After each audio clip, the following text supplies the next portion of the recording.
अगर हम human evolution को देखें तो शुरू से इंसान का जो मुख्य उद्देश्य रहा है वो क्या रहा है कि जिंदा रहना। जंगलों में रहते थे तो जीवों से और नेचर से हर तरीके से उनको खतरा था। तो उनका दिमाग इस प्रकार से डेवलप हुआ कि उन्हें सिर्फ वो जिंदा रखने की हर कोशिश करता है। और दूसरा उसका काम है कि वो जो खाता है पीता है और उसके शरीर के लिए जो एनर्जी चाहिए उस एनर्जी को ज्यादा से ज्यादा सेव करे। ये चीज शुरुआत से जिन जीवों के अंदर रही वो इस दुनिया के अंदर में सरवाइव कर पाए और उसी हिसाब से उनका दिमाग विकसित हो पाया कि वो ज्यादा से ज्यादा एनर्जी सेव करके रख सके और इंसान को जिंदा रख पाए। और ऐसे ही फीचर्स हमारे दिमाग के अंदर में कुछ विकसित हुए हैं।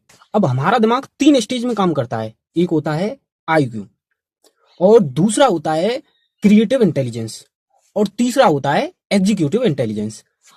अब आईक्यू तो आप सब लोग जानते हैं। अब दूसरे वाले पे आते हैं, वो है क्रिएटिव इंटेलिजेंस। तो ये क्रिएटिव इंटेलिजेंस क्या करता है, हमारे अंदर जो इन्फॉर्मेशन होती है उसको एनालाइज करता है। यानी कि हमारा जो दिमाग है वो उस चीज को एनालाइज करता है और एक डिसीजन हमें देता है। एक नहीं कई डिसीजन हमारे लिए देगा और उनमें से हमारा जो क्रिएटिव माइंड होता है डिसीजंस को एग्जीक्यूटिव माइंड के पास भेजेगा। और एग्जीक्यूटिव माइंड उनमें से वो जो डिसीजंस क्रिएटिव माइंड ने बनाए हैं उनमें से एक डिसीजंस को वो फाइनल करेगा और फाइनल करने के बाद उसको भेजेगा सबकॉन्शियस माइंड के लिए। लेकिन हमारा जो सबकॉन्शियस माइंड है वो किस चीज के लिए डिजाइन किया हुआ है, सर्वाइवल और एनर्जी एफिशिएंसी। मतलब उसका काम क्या है, बस जिंदा रखना है और एनर्जी को ज्यादा से ज्यादा सेव करना है। तो ये दो प्रोग्राम है उसके अंदर। अब जो एग्जीक्यूटिव माइंड है उसके पास कोई डिसीजन भेज रहा है तो वो उससे कहेगा कि कर इसको, तो वो उसको नहीं करेगा, मना करेगा। डायरेक्ट आपकी इच्छा करे, अरे नहीं करना यार, आराम से मैं तो मजे से पढ़ा हूं और जिंदा हूं, कोई टेंशन नहीं है, और वही उसके काम है। लेकिन फिर भी आपने सबकॉन्शियस माइंड को अपने माइंड के बल पे फोर्स किया और उसने वो काम, आपने वो काम कर दिया। अब दोबारा में भी वो ऐसे ही आनाकानी करेगा, तो फिर दोबारा किया।